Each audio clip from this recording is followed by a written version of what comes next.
Cataclysm undoubtedly made huge changes to the world of Warcraft that we've now called home for over 4 years, reshaping the world, updating our classes, adding transmog and so much more. For some, there will be a few too many changes, for others though, they will feel spoilt for choice with everything being added. What is for sure is that when so many things change at once, there will be people that love it and people that hate it too. For me, I remember Cataclysm as the expansion where I seriously got into endgame raiding on heroic difficulty, and that's very much how I've continued to enjoy the game to this day. Though in the expected addition of Cataclysm to World of Warcraft Classic at some point next year, I thought I'd go over 10 of the changes which I'm actively looking forwards to in the expansion. Some of these will be pretty big gameplay changes, others will be relatively minor things which I just enjoyed having around and for me made for good additions to the game. These aren't in any particular order either, but were just 10 features that came to mind for me. So, with all that said, let's make a start.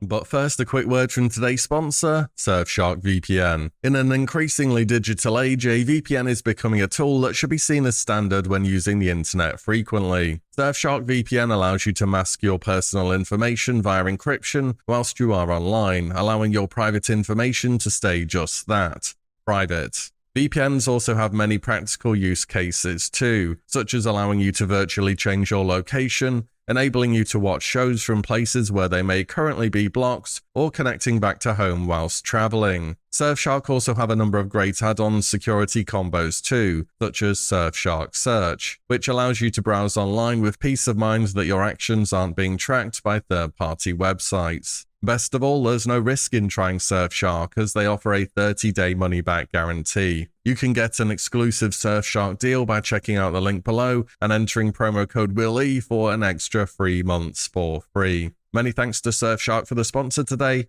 Let's get back to WoW.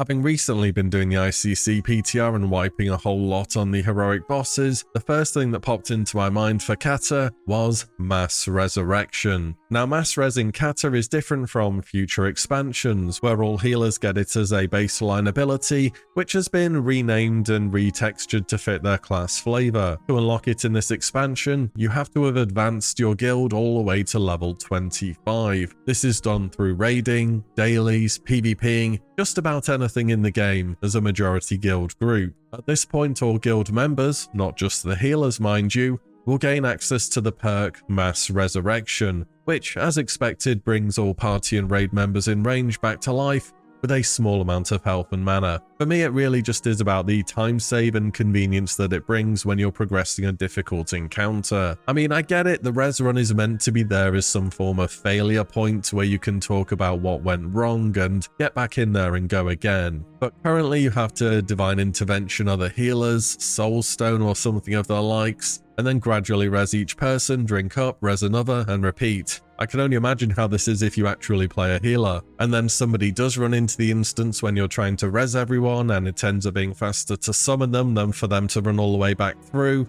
And then you find that the trash is also respawned and someone pulls something, and yeah, so on and so forth. Imagine if you call a wipe, a hunter feigns in the corner, a rogue vanishes, they can mass res, and you're ready to go again. As raiding content starts to become harder, the appeal in Mass Resurrection has really started to show for me. And if you're going to be trying Icecrown Citadel, you'll see what I mean on the run back to basically any boss after Sourfang and before Sindragosa. I expect Cata raiding to be a step up over ICC too, so I am looking forwards to getting Mass Res put in the game. Next is the gameplay feature I found super useful whilst it existed between Cataclysm to the end of Mists of Pandaria. I'm of course talking about reforging. Reforging was done at the ethereal NPCs in capital cities, the same places where you'll get your transmog done. This allowed you to reallocate 40% of one of your item's secondary stats into a different secondary stat. This had many different use cases. You've probably had that moment happen where you get an item which is technically BIS, but with your current gear it puts you way over the hit cap. Now you can reforge some of that hit into something useful instead. In a similar way, you can now reforge to reach your hit cap without having to constantly swap gems around to be getting the most out of your gear. Reforging is also going to be very useful for haste. As in Cata, things change to where now certain haste values will grant periodic effects, be them helpful or harmful,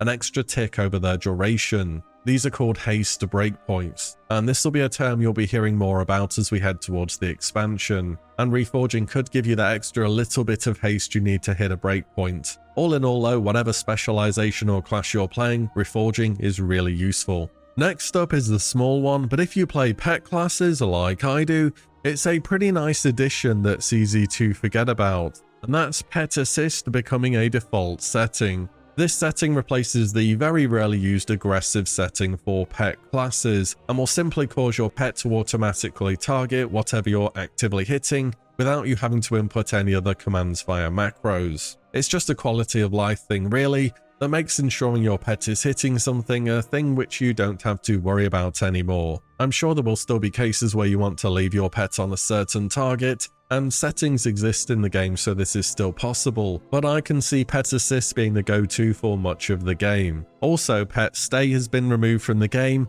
and has been replaced by a new option, Pet Move To, allowing you to position your pet somewhere in advance without either you or a target needing to be there. Next is something I'm definitely looking forwards to, and it marks a huge change from the design philosophy of Wrath of the Lich King, and that will be revisiting Cataclysm heroics, hopefully pre-nerf. Blizzard retuned heroics to be worthy of the name heroic. These dungeons made you reconsider CC on dangerous trash packs, interrupting the correct mobs, avoiding one-shots from bosses, and everything you'd expect from challenging content. The result was pretty interesting. Players were able to queue into these dungeons through the LFD with random quest items and crafted BOEs, and they were getting demolished by them. Despite initial resistance from Blizzard, heroics were nerfed again and again as the patches rolled by, where eventually they did revert to being quite straightforwards. But in Cata Classic, I think we're going to be getting the full pre-nerf fiesta back. Blizzard have done pre-nerf content several times in Classic's history, most notably during the Burning Crusade, both for heroics and raids, as well as for Ulduar more recently. And with players overall being much improved at the game and better equipped to succeed, why not see how they fare a second time around against the original design of heroics? It should be interesting too. Just as a comparison, I remember Magister's Terrace from the Burning Crusade being super hard back in the day, but this time I went in there with my tier 6 gear and just steamrolled it. The difference with Cata heroics is that, well, heroics are at the start of your gearing ladder. We can't really outgear them super hard as the expansion will have just launched, so that's going to make our experience, even on a re-release, quite close to the original.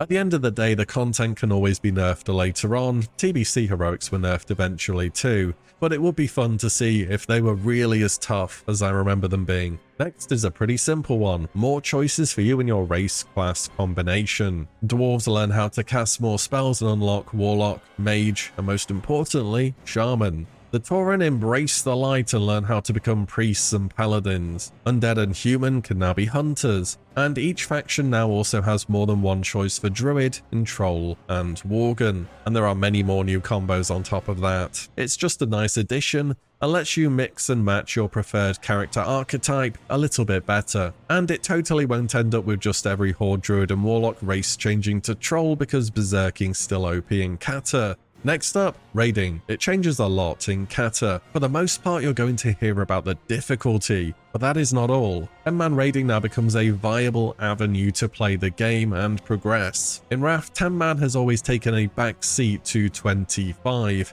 It was straight up designed to be easier, has lower item level rewards, and is generally seen as something you do for the occasional piece of BIS loot.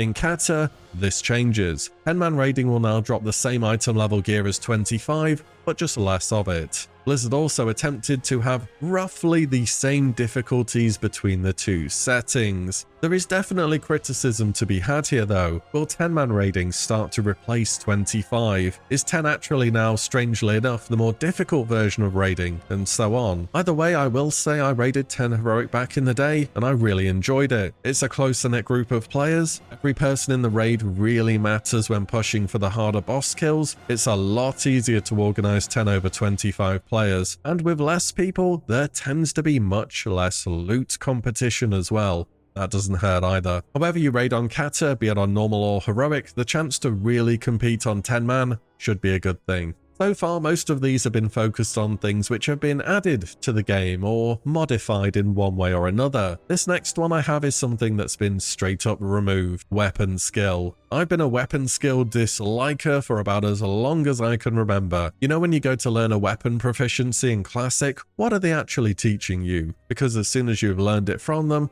you have several hours ahead of you actually learning how to use it effectively. Okay, fine, I get it from an RPG perspective. How can your character pick up a weapon they've never used before and know how to perfectly wield it? But come on, did they really have to make it this time consuming to level up? I remember when I got my Lionheart blade on my rep pally in TBC, and I was starting from classic levels of weapon skill on two-handed swords. I was hitting boars with that thing forever, and I went and did a full run of Karazhan, and I was still 1 point off capping out on weapon skill. And I know they did make it faster still in Wrath, but it just feels more annoying than anything to get a new exciting weapon, and then to have to go and auto-attack literally anything for ages before it was effective against endgame content. So all in all, weapon skill in Cata, goodbye. Something else I'm also looking forwards to are the generally more interesting tier set bonuses. Okay, so hear me out here. I don't know if you remember some of the tier set bonuses from vanilla, but the vast majority of them were just straight up bad,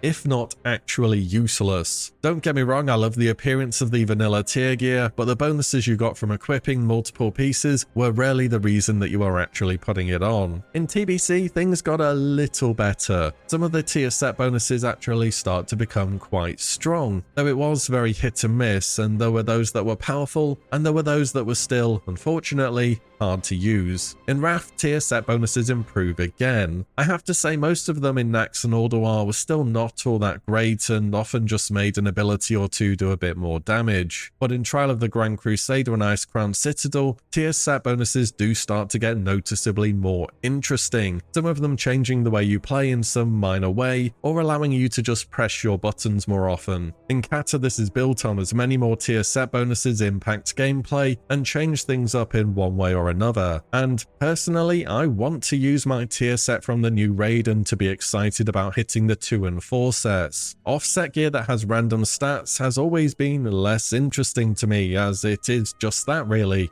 a bunch of random stats that makes me do whatever my class and spec does a little bit better. Either way, expect a whole lot of Basilisks in Cata to contain tier set. So I don't know about you, but I've kind of been hanging on to, well, a lot of stuff from both vanilla and TBC. I guess in the back of my mind, I imagined one day that transmog would be a thing, so it made sense to keep a hold of old tier sets and certain items. But even if there was no transmog, it does seem a shame to delete something which you can look back on and have it remind you of different times, different raids, different states of the game, and so on. In Cata, you now get a place to store all these relics officially, void storage. I'm not even necessarily talking about the transmog benefits here either. I just want somewhere to put these items where they aren't gone forever, but they're also not taking up about 80% of my bank space. If you don't know, in Cataclysm, you have to have placed an item in void storage before you can use it for transmog though. They changed this in Mists of Pandaria so items from your bank work too, and I could see them updating this system, but who knows. They may even just skip ahead to the full retail version,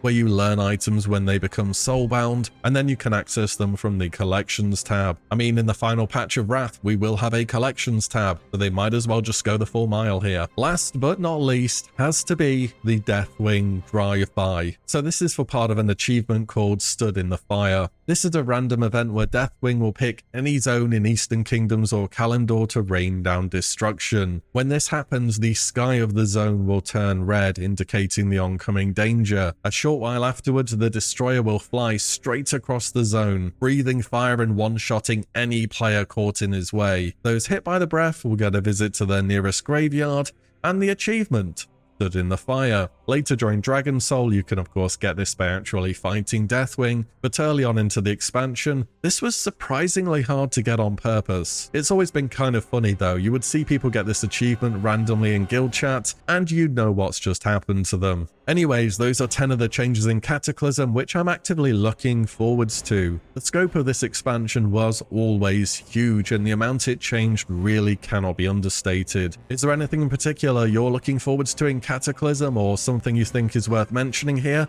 Do drop it down below. And as always, thank you all so much for watching and listening in, and I'll see you on the next one. very soon.